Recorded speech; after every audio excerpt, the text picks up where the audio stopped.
اب آج کل بہت بڑا ایک مسئلہ ڈسکس ہوتا ہے کہ مسافر کب سے مسافر شمار ہوگا، مختلف اقوال اس کے اوپر آتے ہیں. تو صحیح بخاری کے اندر صحیح سند کے ساتھ، ظاہر ہے صحیح بخاری کی حدیث ہے، اور صحیح بخاری اور مسلم کی تمام متصل الاسناد مرفوع احادیث قطعی الصحت ہیں، اس پہ امت کا اجماع ہے. جو احادیث ہیں، ضعیف اقوال صحیح بخاری میں بھی موجود ہیں، لیکن جو احادیث ہیں وہ سب کی سب قطعی الصحت ہیں. اور وہ یہ ہے کہ ابن عباس رضی اللہ تعالیٰ عنہ کہتے ہیں کہ نبی صلی اللہ علیہ وسلم 48 میل کے اوپر قصر فرمایا کرتے تھے، 48 میل کے اوپر. جبکہ صحیح مسلم کے اندر یہ حدیث ملتی ہے کہ آپ صلی اللہ علیہ وسلم 9 میل کے اوپر بھی قصر فرمایا کرتے تھے. اس کے علاوہ مختلف احادیث میں مختلف اقوال، اور مصنف ابن ابی شیبہ کے اندر کئی صحابہ کے آثار ملتے ہیں. حتیٰ کہ صحیح بخاری میں یہاں تک آتا ہے کہ سیدنا علی رضی اللہ تعالیٰ عنہ جب کوفے سے نکلتے تھے، ابھی کوفے کے گھر نظر آ رہے ہوتے تھے اور وہ قصر نماز شروع کر دیتے تھے. تو میں نے اس معاملے میں یہی سمجھا ہے، اور یہ بات جو ہے وہ حق کے زیادہ قریب ہے، کہ اصل میں یہ مسئلہ ہے اجتہادی. جب آپ کو یہ واقعی یقین ہے کہ آپ غریب الوطنی کی حالت میں ہیں اور اپنے شہر سے دور ہیں، تو آپ قصر کریں گے. قصر کرنا واجب نہیں ہے، مستحب ہے. اس میں امام حنیفہ رحمۃ اللہ علیہ کا جو موقف ہے وہ منفرد ہے. ان کے نزدیک نمازیں قصر کے ساتھ پڑھنا یہ واجب ہے، جبکہ باقی تمام ائمہ محدثین اور فقہاء کرام کا یہی موقف ہے کہ نماز قصر کرنا سنت ہے، مستحب ہے. اگر کوئی نہیں کرتا تو وہ گنہگار نہیں ہوگا. انشاءاللہ میں حدیث بھی اس پہ پیش کر دوں گا. تو سفر جو ہے، اگر آپ خود سمجھ رہے ہیں کہ یہ واقعی سفر ہے تو اس سفر کے اوپر قصر کریں. اب اس میں کوئی یہ بھی سوچ سکتا ہے کہ جی یہ آج کل جہاز کا اور ٹرین کا بڑا آرام دہ سفر ہوتا ہے. بھائی جتنا مرضی آرام دہ سفر ہو، سفر اپنا آپ ضرور انسان کو دکھاتا ہے. اس میں انسان کو بھوک پیاس اور ان تمام چیزوں سے گزرنا پڑتا ہے، تو وہ قصر کرے گا. اب دوسرا مسئلہ اس کے اندر یہ آتا ہے، ایک تو یہ مسافت کا، دوسرا ہے مدت کتنی ہو. تو اس میں صحیح بخاری کے اندر سیدنا عبداللہ بن عمر رضی اللہ تعالیٰ عنہ سے روایت ہے کہ آپ صلی اللہ علیہ وسلم 19 دن کا، ابن عباس سے، بلکہ عبداللہ بن عمر سے نہیں، عبداللہ بن عمر سے اگلا اثر ہے جو میں پیش کروں گا. ابن عباس رضی اللہ تعالیٰ عنہ سے روایت ہے کہ نبی صلی اللہ علیہ وآلہ وسلم 19 دن تک ٹھہرے اور آپ صلی اللہ علیہ وسلم نے قصر نماز ادا کی. تو یہ 19 دن والا بھی ملتا ہے، اور مصنف ابن ابی شیبہ میں صحیح سند کے ساتھ سیدنا عبداللہ بن عمر رضی اللہ تعالیٰ عنہ کا اثر 15 دن والا بھی ملتا ہے کہ وہ 15 دن کے لیے رکے اور انہوں نے قصر نماز ادا کی. تو 19 دن کے اندر 15 بھی شامل ہے. تو سب سے مضبوط رائے یہ ہے کہ 19 دن. اور یہ تو اس صورت میں ہے کہ جب انسان کو پتا ہو. اگر انسان کو یہ پتہ ہی نہ ہو کہ کتنی دیر کے لیے وہاں جانا ہے، ہو سکتا ہے 2 دن کے لیے، ہو سکتا ہے 3 دن کے لیے. جیسے بعض اوقات یہاں سے ہمارے جیلم سے لوگوں کو اسلام آباد علاج کی خاطر جانا پڑتا ہے. آج کل کرتے بعض اوقات 1 ہفتے 2 ہفتے 3 ہفتے بھی گزر جاتے ہیں. اگر یہ صورتحال بن جائے تو مسلسل ہی وہ قصر نماز پڑھے گا. اور اس کا ثبوت جو ہے وہ مصنف ابن ابی شیبہ میں صحیح سند کے ساتھ موجود ہے کہ آذربائیجان کی جو جنگ تھی سیدنا عثمان غنی رضی اللہ تعالیٰ عنہ کے مبارک دور میں، جب رشیا فتح ہوا تھا، اس دوران عبداللہ بن عمر رضی اللہ تعالیٰ عنہ کہتے ہیں ہم تمام صحابہ کرام کے ساتھ برف باری وہاں شروع ہو گئی تھی.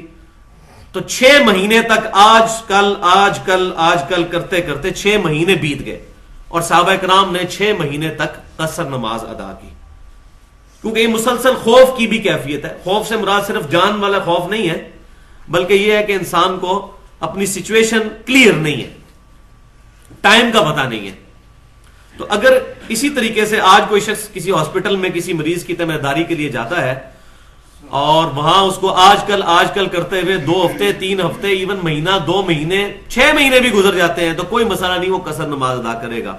اور اگر وہ بہت وہمی بندہ ہے تو نماز پوری بھی ادا کر سکتا ہے، کیونکہ صحیح بخاری کے اندر موجود ہے سیدہ عائشہ رضی اللہ تعالی عنہا سفر کے دوران مکمل پوری نماز بھی ادا کر لیا کرتی تھی، فرض یعنی کہ پورے پڑھا کرتی تھی. اور اس میں مخالفت کوئی کسی کی موجود نہیں ہے. اگر نبی صلی اللہ علیہ وسلم کی مرفوع حدیث اور کسی صحابی کے عمل کے دوران کے درمیان اختلاف آئے اور صحابہ کرام علیہم رضوان اس اختلاف کو بیان کریں اور اس کی وجہ سے اس صحابی کی مخالفت کر دیں، تب وہ قول خلاف ہوگا مرفوع حدیث کے، ادروائز نہیں۔ مثال کے طور پر نبی صلی اللہ علیہ وسلم کے بارے میں صحیح بخاری اور مسلم میں آتا ہے کہ آپ صلی اللہ علیہ وسلم نے 3 دن تک تراویح کی نماز جماعت سے پڑھی، جبکہ سیدنا ابو بکر صدیق رضی اللہ تعالیٰ عنہ نے اس معاملے کو اسی طریقے سے چھوڑ دیا۔ سیدنا عمر کے بھی شروع کے سالوں کے اندر معاملہ اسی طرح رہا، پھر سیدنا عمر رضی اللہ تعالیٰ عنہ نے تراویح کی جماعت پورا مہینہ شروع کروائی۔ اگرچہ یہ عمل بظاہر نبی صلی اللہ علیہ وسلم کی سنت سے ہٹ کر تھا، لیکن صحابہ کرام کا اجماع ہو گیا اور اجماع حجت ہے۔ تو صحابہ کرام میں اختلاف آئے تو صرف حدیث دیکھ کر کسی صحابی کے قول کو چھوڑ نہیں دینا ہوگا، بلکہ یہ دیکھنا ہوگا اس کے اس عمل کے اوپر کسی دوسرے صحابی نے اس کی مخالفت کی ہے، اگر نہیں کی تو اس پر اجماع تصور ہوگا۔ جیسا کہ میں کئی دفعہ بتا چکا ہوں کہ مٹھی کے بعد داڑھی کاٹنے کے بارے میں اگرچہ میں نہیں کاٹتا، لیکن اس پہ صحابہ کا اجماع ہے کہ یہ جائز ہے، اور اس حدیث کے راوی صحیح بخاری میں عبداللہ بن عمر ہے کہ داڑیاں بڑھاؤ اور مونچھیں پست کرو، اور عبداللہ بن عمر کا یہ اثر صحیح بخاری میں موجود ہے کہ وہ مٹھی کے بعد داڑھی کو کاٹ دیا کرتے تھے۔ تو راوی اپنی روایت کو سب سے بہتر سمجھتا ہے، ان کے اس عمل کی وجہ سے کسی نے ان کی مخالفت نہیں کی۔ بخاری میں تو موجود ہے کہ حج اور عمرے کے موقع پر، اور الموطا امام مالک کے اندر یہاں تک موجود ہے کہ سیدنا عمر رضی اللہ تعالیٰ عنہ نے جس سال حج کرنا ہوتا تھا اس سال رمضان سے لے کر حج تک داڑھی نہیں کاٹا کرتے تھے۔ کیا مطلب؟ ویسے کاٹا کرتے تھے لیکن اس سال نہیں کاٹا کرتے تھے، رمضان سے لے کر حج تک۔ تو مطلقاً عبداللہ بن عمر کاٹا کرتے تھے۔ مصنف ابن ابی شیبہ میں موجود ہے سیدنا ابو ہریرہ رضی اللہ تعالیٰ عنہ یہ والے بال بھی صاف کیا کرتے تھے، یہاں یہ والے بال جو ہے۔ تو اس معاملے میں کوئی بہت زیادہ سختی نہیں کرنی چاہیے، بلکہ جب سے وہ شمائل ترمذی کی حدیث سامنے آئی ہے وہ تو معاملہ بالکل کلیئر ہو گیا۔ دنیا میں ایک ہی حدیث ہے صحیح سند کے ساتھ جو بتاتی ہے کہ نبی صلی اللہ علیہ وسلم کی مبارک داڑھی کتنی تھی، وہ شمائل ترمذی کے آخری چیپٹر میں ہے کہ نبی صلی اللہ علیہ وسلم کو خواب میں دیکھنے کا بیان۔ ایک تابعی آگے عبداللہ بن عباس رضی اللہ تعالیٰ عنہ کو کہتے ہیں کہ میں نے نبی صلی اللہ علیہ وسلم کو خواب میں دیکھا، اور یہ تابعی وہ تھے جو کہ قرآن پاک لکھا کرتے تھے، مصحف لکھا کرتے تھے، کاتب تھے۔ تو عبداللہ بن عباس رضی اللہ تعالیٰ عنہ نے فرمایا کہ میں نے نبی صلی اللہ علیہ وسلم سے سنا کہ جس نے مجھے خواب میں دیکھا اس نے مجھی کو دیکھا، میری شکل میں شیطان نہیں آ سکتا۔ یہ صحیح بخاری اور مسلم میں بھی موجود ہے۔ لیکن آپ صلی اللہ علیہ وسلم کی اپنی شکل جو احادیث کے اندر آئی، یعنی آپ کوئی سفید داڑھی میں دیکھتا ہے تو آپ صلی اللہ علیہ وسلم نہیں ہوں گے، کالی داڑھی میں جس طریقے سے احادیث کے اندر آپ صلی اللہ علیہ وسلم کی مبارک شکل آئی ہے۔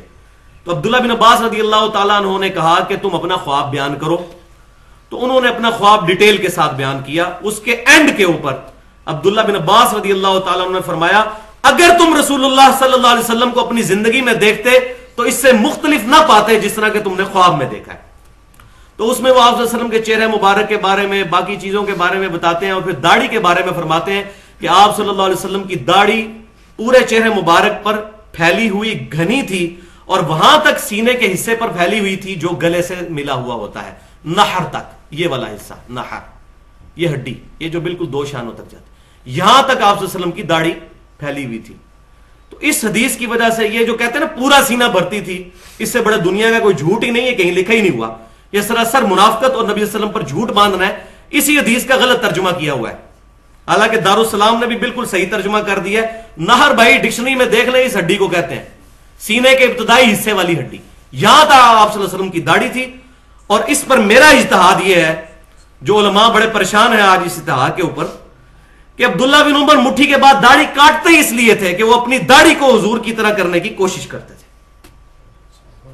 کیونکہ صحیح بخاری کے اندر موجود ہے کہ سیدنا ابن عمر رضی اللہ تعالیٰ عنہ وہاں اپنی سواری بٹھایا کرتے تھے جہاں جہاں نبی صلی اللہ علیہ وسلم نے سفر کے دوران بٹھائی، جہاں آپ صلی اللہ علیہ وسلم رکے وہ وہاں رکتے تھے، ایک ایک چیز کو کاپی کرتے تھے۔ تو میرا یہ گمان ہے کہ عبداللہ بن عمر جنہوں نے خود حدیث سن رکھی تھی کہ داڑیاں بڑھاؤ اور مونچھیں پس کرو، ان کو نہیں تھا پتا کہ یہ داڑھی کاٹنا گناہ ہے، نعوذ باللہ، جس طرح آج کل بعض غیر مقلدین کہتے ہیں۔ غیر مقلدین، اہل حدیث نہیں، اہل سنت نہیں۔ غیر مقلد وہ ہوتا ہے جو اپنی مرضی سے قرآن و حدیث سے رزلٹ نکالتا ہے، اور اصحاب الحدیث اور اہل السنہ وہ ہوتے ہیں جو کتاب و سنت کو سلف کے منہج پر مانتے ہیں، صحابہ، تابعین اور تبع تابعین کے اقوال کی روشنی میں۔ غیر مقلدین منکرین حدیث بھی غیر مقلدین ہے۔ تو جو اہل السنہ ہوگا وہ صحابہ کرام کے منہج کے مطابق چلے گا۔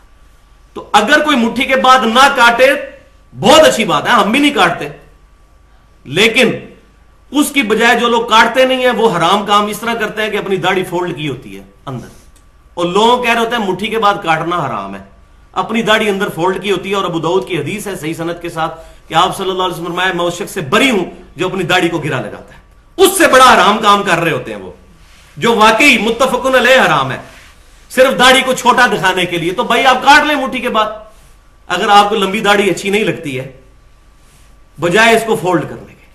تو یہ ایکسٹریم رویے نہیں ہونے چاہیے. تو بات کہاں سے کہاں نکل گئی کہ صحابہ کرام علیہم رضوان کا منہج دیکھنا ہوگا کہ وہ کیا ہے. تو صحیح بخاری کے اندر یہ حدیث جو میں نے بیان کر دی کہ 19 دن والی, تو اس سے یہ بات بالکل کلیئر ہو گئی کہ آپ صلی اللہ علیہ وسلم 19 دن تک کے لیے جب رکتے تھے تو آپ صلی اللہ علیہ وسلم نماز کو قصر فرمایا کرتے